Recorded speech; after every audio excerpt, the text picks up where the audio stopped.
हाल ही में NEET UG का result आया। इस नीट यूजी में लगभग 13 लाख विद्यार्थियों ने क्वालिफाई किया।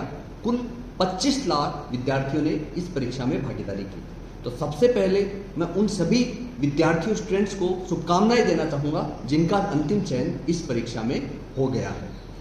अब जो 13 लाख विद्यार्थी क्वालिफाई किए हैं उनमें से भी केवल और केवल 1 लाख स्टूडेंट्स को ही लास्ट एडमिशन यानी मेडिकल कॉलेज मिलेगा।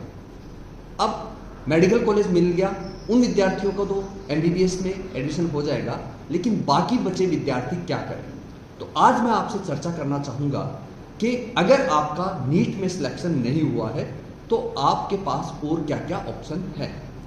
सबसे पहले तो स्टूडेंट यही करता है कि उसका इस बार नीट में सिलेक्शन नहीं हुआ है तो वह प्रयास करेगा कि वह अगली बार एक बार पुनः प्रयास करे और नीट का एग्जाम दे।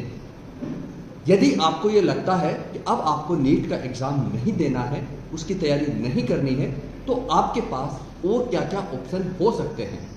तो मैं आज आपको यही बातें बताऊंगा इस वीडियो के माध्यम से कि नीट में नहीं हुआ कोई बात नहीं, इस जहां के आगे और जहां और भी है, तो आपके पास क्या क्या ऑप्शन हो सकते हैं, आप कहां कहां एडमिशन ले सकते हैं, कौन कौन सी डिग्री कर सकते हैं, कौन कौन से डिप्लोमा और कोर्सेज कर सकते हैं।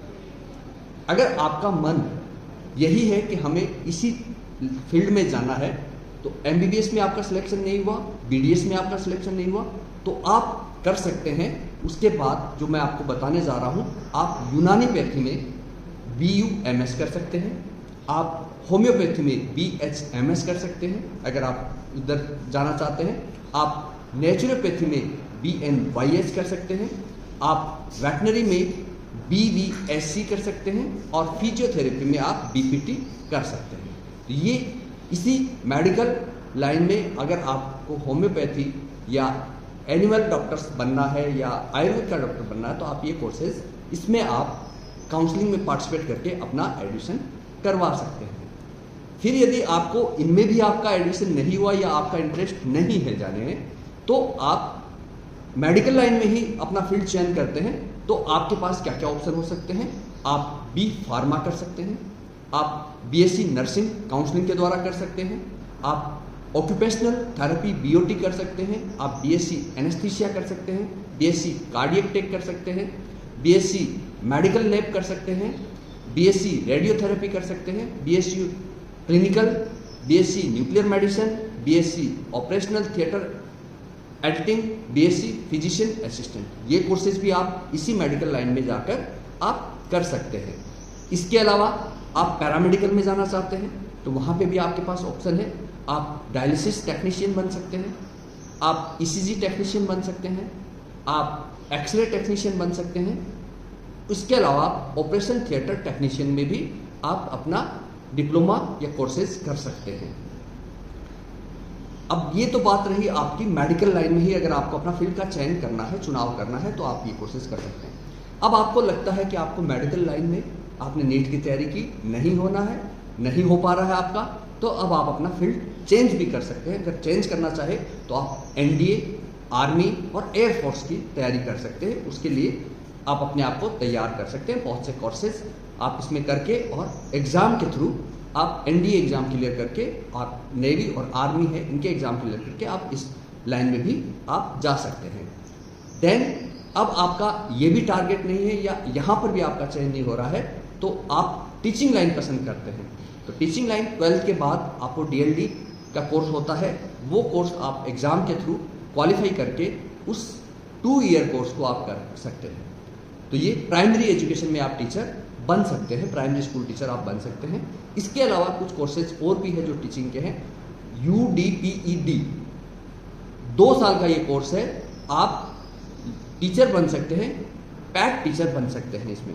इसके अलावा ECCED early childhood care education भी एक होता है जिसको आप करके उनके टीचर या उनके केयर टेकर के रूप में भी आप अपने आप को स्थापित कर सकते हैं। देन यहाँ भी अगर आपको नहीं लगता है तो आप डिग्री कोर्सेज में आ सकते हैं। जब आपको आगे कोई कंपटीशन की तैयारी करनी है और आपको डिग्री लेनी है या अपर स्कूल का टीचर बनना है, कॉलेज का टीचर बनना है, तो आप डिग्री कोर्सेज में आ सकते हैं। आप सिंपल अपना साइंस स्ट्रीम छोड़ के बीए ही ले सकते हैं, बीए के सब्जेक्ट सेलेक्ट कर सकते हैं। आपको लगता है अब आपको सिविल सर्विसेज की तैयारी करनी है तो आप बीए में जा सकते हैं। अदरवाइज आप बीएससी बायोलॉजी कर सकते हैं, क्योंकि आपके पास बायो सब्जेक्ट है, नीट की तैयारी कर रहे थे, बीएससी सिंपल बायोलॉजी में आप कर सकते हैं। फिर आपको लगता है कि नहीं मुझे तो फाइनेंस सेक्टर में या मल्टीनेशनल कंपनीज को ज्वाइन करने के हिसाब से अपना माइंड मेकअप करना, तो बीकॉम भी कर सकते हैं। कंप्यूटर एप्लीकेशन के लिए बीसीए कर सकते हैं और बिजनेस मैनेजमेंट के लिए बीबीए और बीबीएम आप कर सकते हैं। तो ये भी आपके पास ऑप्शन होते हैं। इसके अलावा अगर आप हम ऑप्शन की बात करें तो आजकल कुछ डुअल डिग्रीज भी चल रही है। आपकी डिग्री भी हो जाएगी, आपकी टीचिंग लाइन में जाना है तो आप 4 year integrated course BA, BEd या बीएससी, बीएड कर सकते हैं। ये 4 ईयर इंटीग्रेटेड कोर्स कर सकते हैं आप। देन आपका लॉ के लाइन में, लीगल लाइन में जाने का मन है तो आप 5 ईयर लॉ की डिग्री कर सकते हैं, जिसमें आपको BA plus LLB, BCom plus LLB, BSc plus LLB की 5 साल की डिग्री आपको वहां पर मिल जाएगी। तो ये आप वहां पर 5 साल का कोर्स कर सकते हैं डुअल डिग्री में। देन ये डिग्री कोर्सेज में अब आप इनके साथ या खाली यही कुछ डिप्लोमा कोर्सेज भी आप अप्लाई कर सकते हैं और वो हासिल कर सकते हैं, ताकि आपके पास एक्स्ट्रा स्किल आ जाएगी और स्किल के साथ साथ आप अर्निंग लाइन में भी जल्दी जा सकते हैं। जैसे foreign languages, fire safety, journalism, hotel management, rural development, designing, fashion, interior, jewellery designing होती है। आप फिल्म मेकिंग का डिप्लोमा कोर्स कर सकते हैं, जिसमें डायरेक्शन भी है, स्क्रीन राइटिंग है, सिनेमेटोग्राफी भी है, साउंड डिजाइनिंग भी है, थिएटर एडिटिंग है। आप मैनेजमेंट में जा सकते हैं, finance management, event management, hotel management, इनमें आप जा सकते हैं। तो ये कुछ कोर्सेज, कुछ डिप्लोमाज, कुछ डिग्रीज अगर आपका नीट में नहीं हुआ है तो मैं अक्सर विद्यार्थियों से कहता हूं इस जहां के आगे और जहां भी है तो नीट में नहीं हुआ, doesn't matter, don't take tension, आपके पास और ऑप्शन है और आप उस ऑप्शन को ऑप्ट करके आप आगे बहुत सी चीज़ें प्राप्त कर सकते हैं। हो सकता है आपके अंदर कोई अच्छा राइटर है, अच्छा एडमिनिस्ट्रेटर है, अच्छा पेंटर है, अच्छा सिंगर है, कोई एक्टर है, कुछ न कुछ आपके अंदर छुपा हुआ है, बस उसको तराशने की आवश्यकता है। तो आप इन कोर्सेज के माध्यम से आप अपने फ्यूचर को प्लान करके अपना भविष्य बना सकते हैं।